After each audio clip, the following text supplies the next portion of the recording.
Hi hello welcome to Kiran TV news. మనందరికీ తెలుసు, పైరసీకి సంబంధించిన ఒక భయంకరమైనటువంటి రాకెట్ని నిన్న Hyderabad CP commissioner CV Anand garu బయటపెట్టారు. మనందరికీ తెలుసు. దీనికి సంబంధించి చిరంజీవి గారు, సినిమా ఇండస్ట్రీ పెద్దలు, నాని గారు కావచ్చు, నాగార్జున గారు కావచ్చు, వీళ్ళందరూ కూడా అసలు అది ఎలా జరిగింది, ఎలా జరుగుతుంది, దీని వెనక ఎవరున్నారు, ఇవంతా కూడా సిపి ఆనంద్ గారు చాలా క్లియర్ కట్గా ఒక క్రైమ్ థ్రిల్లర్ సినిమాని ఏమాత్రం తీసిపోకుండా ఉండేటువంటి విధంగా చాలా క్లియర్గా ఎక్స్ప్లెయిన్ చేశారు. ఈ సినిమా కనుక తీస్తే కనుక ఒక రేంజ్లో హిట్ అవుతుందేమో అనుకునే అంత స్టోరీ ఉంది దీంట్లో. అయితే ఓకే, బాగానే ఉంది. ఇప్పటి వరకు చాలా ధైర్యంగా ఇంత టైం తీసుకుని సిపి ఆనంద్ గారు దీని మీద ఒక టైం పెట్టి దీని వెనక ఎవరెవరు ఉన్నారు ఏంటి అని చెప్పి మొత్తం కూపీలాగి చాలా కేసులు కూడా గతంలో కూడా పెట్టడం జరిగింది. హిట్ సినిమా అప్పుడైతే హిట్ సినిమా రిలీజ్ అవ్వకముందే అది పైరసీ అయిపోయింది. ఇది ఎలా అవుతుంది అంటే చాలామంది ఏమనుకుంటారంటే థియేటర్లో అవుతుంది, థియేటర్ నుంచి అప్పుడు వెళ్తుందని ఒక రకమైనటువంటి ఇదొక చైన్. అసలు ఇంకొక చైన్ ఏంటంటే ఏదైతే థియేటర్కి అంటే వెళ్ళక ముందే ఎలా పైరసీ అవుతుంది అనేది ఇంకొక చైన్. ఈ రెండు వింగ్స్ని కూడా ఒకటేసారి పట్టుకోవడం అనేది నిన్న జరిగినట్టయితే కనిపించింది సిపి ఆనంద్ గారు చెప్పినటువంటిది. అయితే ఇక్కడ మీకు తర్వాత చెప్తాను. అంటే నిన్న ఒక సెన్సేషన్ స్టేట్మెంట్ కూడా ఇచ్చారు సిపి ఆనంద్ గారు. ఐబొమ్మ ఏదైతే అసలు ప్రతి ఒక్కళ్ళకి ఏ ఓటీటీ ప్లాట్ఫామ్స్ అనేది పక్కన పడేస్తే ఐబొమ్మ అనేది బాగా నోటెడ్ అయిపోయింది. ఆ ఐబొమ్మ ఎంతవరకు తీసుకువెళ్తుంది, ఏం చేస్తుంది, వాళ్ళ ధైర్యం ఏంటో నాకైతే అర్థం కావట్లేదు. కానీ ఐబొమ్మ హెడ్ని పట్టుకునేంత వరకు వెళ్ళాము, దగ్గరలో ఉన్నాము, పట్టుకుంటాం, 100% వాడిని తీసుకొస్తామని చెప్పి స్టేట్మెంట్ ఇచ్చారు. వెంటనే ఐబొమ్మోడు ఒక స్టేట్మెంట్ ఇచ్చినట్టుగా వస్తున్నటువంటి వార్త చూస్తే నోటు, ఇది నిజమో కాదో నాకైతే తెలియదు, కానీ సోషల్ మీడియాలో మీరు చూస్తే ఒక రేంజ్లో ఇది కనిపిస్తుంది. ఎక్కడ చూసినా ఈ ఐబొమ్మకి సంబంధించినటువంటి ఇవే కనిపిస్తున్నాయి. మీకు ఒకసారి చదివి వినిపిస్తాను. ఐబొమ్మ మీద మీరు ఫోకస్ చేస్తే మేము ఎక్కడ ఫోకస్ చేయాలో అక్కడ ఫోకస్ చేస్తాం అని చెప్పి అల్టిమేటం ఇస్తున్నటువంటి పరిస్థితి. అంటే ఎంటైర్ పోలీస్ డిపార్ట్మెంట్కే వాళ్ళు వార్నింగ్ ఇస్తున్నారు. అంతేకాదు సినిమా ఇండస్ట్రీకి, హీరోలకు కూడా వాళ్ళు వార్నింగ్ ఇస్తున్నట్టుగా అనిపిస్తుంది. హీరోలకు అంత రెమ్యునరేషన్ అవసరమా? అది మీ కొడుకు అయినా ఎవరైనా కానీ. అంటే ఎందుకు మీరు సినిమాకి సంబంధించిన హీరోలు, హీరోయిన్లు ఎంత రెమ్యునరేషన్స్ తీసుకోవటం? ఎంతోమంది పని చేస్తున్నారు కదా సినిమా ఇండస్ట్రీలో, చాలామంది ఉన్నారు. వాళ్ళు ఏమైపోతారు అని కవర్లు చెప్పేవాళ్ళు చాలామంది ఉన్నారు. మీరు ముందు మీ దగ్గర తగ్గించుకోండి అని చెప్పటం. అంతేకాక సినిమా బడ్జెట్లు ఎక్కువ శాతం రెమ్యునరేషన్స్ ఇవే ఉన్నాయి. విదేశాల్లో షూటింగ్కి వెళ్తున్నాయి, ట్రిప్స్, ఇంకోటి ప్రొడక్షన్ బాయ్స్ నుంచి లైట్ బాయ్స్ వరకు ఎంత ఖర్చు పెడుతున్నారు, ఇండియాలో షూటింగ్స్ చేస్తే బడ్జెట్ ఎంత తగ్గుతుంది, ఇది అన్నీ అంటే వాడు కంప్లీట్గా ఒక్కొక్కటి క్వశ్చన్ చేసుకుంటూ వచ్చాడు. అంతేకాదు చెప్పాలంటే మేము ఏ దేశంలో ఉన్నా భారతదేశం అందులో తెలుగు వాని కోసం ఆలోచిస్తాము. చావుకు భయపడిన వాడు దేశానికి భయపడడు. Subject correction repeat. చావుకు భయపడని వాడు దేనికి భయపడడు అని చెప్పి ఒక అల్టిమేట్ స్టేట్మెంట్ కూడా ఇచ్చాడు. ఐబొమ్మ వాళ్ళు ఇండియాలో తీసివేసిన తర్వాత వాళ్ళని రిక్వెస్ట్ చేసి టెక్నాలజీ షేర్ చేయాలని కోరాము. దానికి వాళ్ళు కూడా ఒప్పుకున్నారు. ఇప్పుడు వాళ్ళు కూడా షేర్ చేయటం లేదు. మేము ఐబొమ్మ నెట్ వాళ్ళంతా అంత మంచి వాళ్ళేం కాదు. బురదలో రాయి వేయకండి, అది కూడా పెంట మీద అసలు వేయకండి అని చెప్పి అంటే ఎంత డైరెక్ట్గా వాళ్ళకి హైదరాబాద్ తెలుగు పోలీసు ఎంటైర్ 2 స్టేట్లకు సంబంధించినటువంటి డిపార్ట్మెంట్స్కి వాళ్ళకు హెచ్చరిక పంపించారని అనుకోవాలి. మిడిల్ క్లాస్ ఫ్యామిలీస్ ఇంకోటి అంటే చాలా చెప్పాడులే, కానీ అయితే దీని వెనక ఉన్నటువంటిది ఏంటి, అసలు నేను సిపి ఆనంద్ గారు చెప్పింది ఏంటో కూడా మీకు ఒకసారి చెప్పేటువంటి ప్రయత్నం చేస్తా. ఇక్కడ ఐబొమ్మలో చూడడం వల్ల మనకేంటి నష్టం అంటే, ప్రతి ఒక్కరూ చిన్న వాళ్ళు అంతంత డబ్బులు పెట్టి సినిమా చూడలేరు కదా అనుకునే వాళ్ళకి ఇది వచ్చేస్తుంది కదా అని అనుకుంటే, సిపి ఆనంద్ గారు ఒళ్ళు గగుట్ పుచ్చే విషయాలను చాలా క్లియర్గా చెప్పినటువంటి పరిస్థితి. ఐబొమ్మ ఈ సినిమాని మాత్రమే చూపించట్లేదు, మీ ఇంట్లో ఏం జరుగుతుందో, మీరేం మాట్లాడుతున్నారో, ఎవరితో ఏం చేస్తున్నారో, అంతేకాదు మీ బ్యాంకుల లూటీ కూడా చేస్తుంది ఈ ఐబొమ్మే అని చెప్పడం.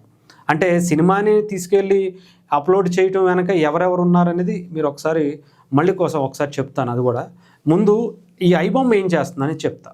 అంటే చాలామంది ఎవరో ఒకడికి ఒక సినిమాలోకి వస్తాడు, ఆడు పాప్కార్న్లోనో ఇంకో చోటో మొబైల్ ఇక్కడ పెట్టుకునో ఇంకొకటి పెట్టుకునో సినిమాని హెచ్డి క్లారిటీతో సినిమా తీసి ఒకటి చెన్నైలో ఉన్న ఒక ప్రవీణ్ అనే ఒకటికి పంపిస్తాడు, కోసూర్ అనే ఒక ఊరికి. ఇది రీసెంట్గా టీవీకే విజయ్కి సంబంధించినటువంటి తొక్కిసలాట జరిగింది ఆ ఊర్లో. అక్కడ ఆ ప్రవీణ్కి సంబంధించినటువంటి హిస్టరీ, అతని ఇల్లు ఇవి చూస్తే మతిపోయిందట సిపి ఆనంద్ గారికి కూడా. ఆయన ఇంటి చుట్టూ 360 డిగ్రీస్లో కెమెరాలు, మానిటరింగ్ చేయడానికి ఒక వ్యవస్థ, అతనికి నెలకు వచ్చేటప్పటికి దాదాపు 9 లక్షలకు పైగా శాలరీస్ వస్తున్నాయట. ఎక్కడి నుంచి వస్తున్నాయి అంటే, ఈ సినిమాని అతను ఇండియాలో వేరే వాళ్ళ దగ్గర థియేటర్లో ఎవరైతే చూసి అతను ఒక మొబైల్లోనో లేదంటే ఇంకొక దాంతోనో ఎక్కడో ఒకటి తీసి అతనికి టెలిగ్రామ్లో పంపిస్తే అతను అది హ్యాండ్ ఓవర్ చేసుకుని అక్కడి నుంచి వేరే వాళ్ళకి పంపిస్తే అతనికి డబ్బులు వస్తాయట. ఆ సినిమా హాల్లో తీసేటువంటి వ్యక్తికేమో మినిమం ఒక్కొక్క సినిమాకి 50,000 పైగా డబ్బులు ఇస్తారట. ఇతనికి 1,00,000కు పైగా అతనికి వస్తుందట. అంటే అతనికి ఎంత రావాలి? ఈ సినిమా జస్ట్ తీసి అప్లోడ్ చేస్తే వీళ్ళకేం వస్తుంది అని కూడా అనుకోవచ్చు. అది మీకు లాస్ట్లో చెప్పేటువంటి ప్రయత్నం చేస్తా, కొంచెం క్లుప్తంగా వినండి. ఏది ఇందాక మీకు చెప్పాను, మీ ఇంట్లో మీ బ్యాంకుల్లో ఉన్నటువంటి లూటీ ఇది చేస్తుంది అనడానికి చాలా క్లియర్గా సాక్ష్యాధారాలతో సహా నిన్న సిపి ఆనంద్ గారు పెట్టారు. అతను ఎక్కడ ఉంటాడో తెలియదు, మేము అతనికి పంపించేస్తాం, అతను ఐబొమ్మలోనో ఇంకోటిలోనో వెబ్సైట్లో లింకులు అప్లోడ్ చేస్తారు అని చెప్పి ఆ ప్రవీణ్ అన్న అతను చెప్పింది. అయితే ఇంకొక లింక్ ఎక్కడైందంటే మీకు చెప్పాను, థియేటర్లోకి రాకముందే సినిమా పైరసీ అవుతుంది. ఇది ఎలాగా చాలామంది ఏమనుకుంటారంటే, సినిమా పైరసీ అంటే థియేటర్లోకి రాకుండా అంటే సినిమా వాళ్ళ యూనిట్లోనే ఎవరో ఒకళ్ళు మిస్టేక్ చేస్తున్నారు, అది బయటికి వెళ్ళిపోతుందని చెప్పి చాలామంది అనుకుంటారు. కానీ అక్కడ జరగట్లేదు అనేది మరొకసారి స్పష్టమైంది. ఎవరైతే ఈ పెద్ద పెద్ద సినిమాలు చిన్న సినిమాలు తీసి ఇంతకుముందు గతంలో ఉండేటువంటి రీల్స్ కాకుండా ఇప్పుడు ఒక హార్డ్ డిస్కులు సంబంధించిన మెయింటైన్ చేసేటువంటి ఒక 2 వెబ్సైట్లు, ఆ పేర్లు కూడా పెట్టడం అనవసరం లేదు కానీ, సో వాళ్ళని అప్రోచ్ అవుతారు. వాళ్ళు ఏం చేస్తారంటే ఈ డిస్ట్రిబ్యూషన్ అంటే స్టోరేజ్ చేసి జాగ్రత్తగా సినిమాని దాచిపెట్టేటువంటి సెక్యూరిటీ ఏజెన్సీ అనుకోవచ్చు. డిస్ట్రిబ్యూషన్ అంటే దాన్ని ఆ ప్రింట్ని మిగతా థియేటర్స్కి కనెక్ట్ చేసేటువంటి టెక్నాలజీ అంతా వాళ్ళ దగ్గర ఉంటుంది. అయితే దాంట్లో పనిచేసి ఆ వెబ్సైట్కి ఆ కంపెనీలో పనిచేసేటువంటి వాళ్ళందరిది ఎవరైతే ల్యాప్టాప్లు సిస్టమ్స్ ఉంటాయో వాటిని హ్యాక్ చేస్తున్నటువంటి ఒక వ్యక్తి బీహార్లో ఉన్నాడట. ఒక ఇంటర్ చదువుకున్నటువంటి ఇంటర్మీడియట్ చదువుకుని మానేసినటువంటి ఒక వ్యక్తి వీటిలన్నిటిని హ్యాక్ చేసే టెక్నాలజీని అతను ఉపయోగిస్తున్నాడంటే అతను ఎంత పగడ్బందీగా నేర్చుకున్నాడో ఆలోచించండి. కొన్ని లక్షల రూపాయలు సంపాదిస్తున్నాడట దాంతో. అంటే ఈ ఎంప్లాయీస్ ఎవరైతే దాంట్లో పనిచేసే వాళ్ళు ఉంటారో, స్టోర్ చేసేవాళ్ళు ఉంటారో, వాళ్ళు జస్ట్ స్టోరేజ్కి వీటి కోసమే కాకుండా మిగతా చాలా వాటికి వాడతారు. ఏదన్నా ఆన్లైన్ కొనుక్కోవడానికో, ఏదన్నా వీడియోస్ చూడటానికో, లేదంటే ఏదన్నా గేమ్స్ ఆడడానికో చూసినప్పుడు వాళ్ళని అట్రాక్ట్ చేసే విధంగా వీళ్ళు కొన్ని లింక్స్ ఇంకొకటి పంపించి వాళ్ళ దాంట్లోకి చొరబడి వాళ్ళ దగ్గర ఉన్నటువంటి డేటాని చోరీ చేస్తారు. అంతేకాకుండా పెట్టిన ఈ సినిమాలన్నీ కూడా ఐబొమ్మ ఇంకొకటి మీరు పెట్టిన తర్వాత ఐబొమ్మ ఫైనల్గా మీకు వచ్చింది ఏంటంటే, ఐబొమ్మ దగ్గరికి వచ్చేటప్పటికి ఐబొమ్మలో మీరు వీడియో చూస్తారు, సినిమా మాత్రమే చూడరు. ఓపెన్ చేసేటప్పుడు చాలా క్లియర్గా ఎవరైనా చూసే ఉంటారు అందులో, ఎందుకంటే అది అందరికీ కనిపించేటువంటి తెలిసినటువంటి నిజమే. సో ఐబొమ్మ ఓపెన్ చేయగానే మనకి 2-3 లింకులు ఓపెన్ అవుతాయి. వెంటనే సినిమా ఓపెన్ అవ్వదు, ప్లే అవ్వదు. 2-3 లింకులు ఓపెన్ అవుతాయి గేమ్స్కి సంబంధించి, ఆన్లైన్ బెట్టింగ్ యాప్లను, ఇంకొకటనో గేమ్స్ అనో ఇంకొకటి ఉంటాయి. వాటి దగ్గరికి వెళ్తాం. బై సపోజ్ మీ దగ్గర ఒక 500 ఉన్నాయి, లేకపోతే 100 రూపాయలు ఉన్నాయి, లేకపోతే 1000 రూపాయలు ఉన్నాయి, 10,000 రూపాయలు ఉన్నాయి. అరే ఇది 1000కి 1,00,000 వస్తాయంట, 1000కి 10 లక్షలు వస్తాయంట, 1000కి 30,000 వస్తాయంట, ఇలా 100కి ఇంత వస్తాయంట అని చెప్పి అక్కడ ప్రకటనలు చూసి టచ్ చేసేవాళ్ళు మినిమం 10 మందిలో ఒక్కడైనా ఉంటాడు. వాళ్ళనే టార్గెట్గా చేసుకుని వాడు టచ్ చేయగానే వాడి దగ్గర ఉన్నటువంటి డబ్బులన్నీ లాగేసుకోవటమే కాకుండా డేటా చోరీ, వాళ్ళు చేసేటువంటి మెసేజ్లు ఇంకొకటి వాళ్ళు మనకు తెలుసు. చాలా సందర్భాల్లో చాలామంది పోలీసులు మనల్ని ఎన్నోసార్లు అలర్ట్ చేస్తూ ఉంటారు, ఏదైనా లింక్ వస్తే మీరు జాగ్రత్త చేయకండి అని, ఓపెన్ చేయొద్దు, క్లిక్ చేయొద్దు అని. అలా క్లిక్ చేస్తే మీ ఫోన్ మీ చేతిలోనే ఉంటుంది కానీ ఆపరేటింగ్ మొత్తం అవతల వీళ్ళ దగ్గర ఉంటుంది. అంటే ఏదైనా చేయొచ్చు, మీరు ఏదైనా చూడొచ్చు, ఏదైనా సరే ఎక్కడి వరకైనా సరే దాన్ని తీసుకువెళ్ళిపోవచ్చు. ఆ మొబైల్లో ఆపరేటింగ్ అంతా. అంటే ఇప్పుడు మొబైలే సర్వస్వం మనకు కూడా, ఇవి నాకైనా సరే మీకైనా సరే.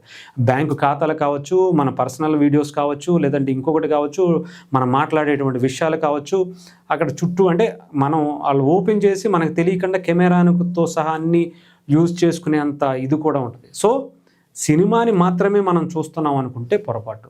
సినిమాతో పాటు ఇవన్నీ కూడా వాళ్ళు మన దగ్గర నుంచి డేటా చోరీ చేయడానికి ఒక పగడ్బందీగా వాళ్ళు మహా అయితే దీనికోసం ఒక సినిమాకి మహా అయితే ఒక 2-3 లక్షలు ఖర్చు పెడతారేమో. కానీ ఆ ఒక్క సినిమా ద్వారా వాళ్ళకి వచ్చే డబ్బు కొన్ని కోట్ల రూపాయల్లోనే ఉంటుంది. మన సిపి ఆనంద్ గారు చెప్పింది ఏంటంటే దాదాపు 500 సినిమాలకు పైగా వాళ్ళు చేశారట. దాంట్లోనూ 20,000 కోట్ల రూపాయల అంటే నష్టపరిచారట సినిమా ఇండస్ట్రీకి సంబంధించి. సో ఆలోచించండి. అంతేకాదు వీళ్ళ ధైర్యం ఏంటో మాకైతే తెలియదు, కానీ డెఫినెట్గా ఇంతవరకు వెళ్ళిన వాళ్ళు పోలీసులు అంత ఈజీగా వదులుతారా? తొక్కిపట్టి నారతీస్తారు. ఎక్కడున్నా సరే ఎత్తుకొచ్చేటువంటి పరిస్థితి ఉంటుంది. నాకు తెలిసి ఇది కంప్లీట్గా తెలుగు వాళ్ళుగానే అనిపిస్తున్నారు ఐబొమ్మకు సంబంధించి.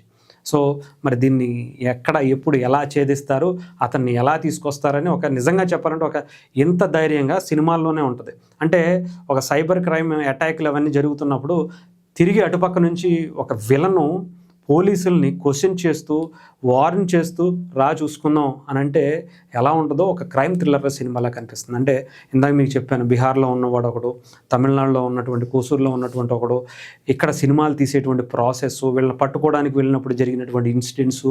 అంతేకాదు ఇప్పుడు నన్ను దమ్ముంటే పట్టుకోరా అన్నట్టుగా ఇతను ఇచ్చినటువంటి స్టేట్మెంట్లు. అసలు చూసారా ఎలాంటి క్రైమ్ థ్రిల్లర్ సినిమా అని మనకి ఇలా దీంట్లో కూడా కనిపిస్తున్నాయో. ఐబొమ్మ నిజంగానే బొమ్మ చూపించేటువంటి కార్యక్రమాలు చేస్తుంది. ఈవెన్ పోలీసులు కూడా దానికి మించిన బొమ్మ వాళ్ళకి చూపించడానికి సిద్ధమవుతున్నటువంటి పరిస్థితి కూడా కనిపిస్తుంది.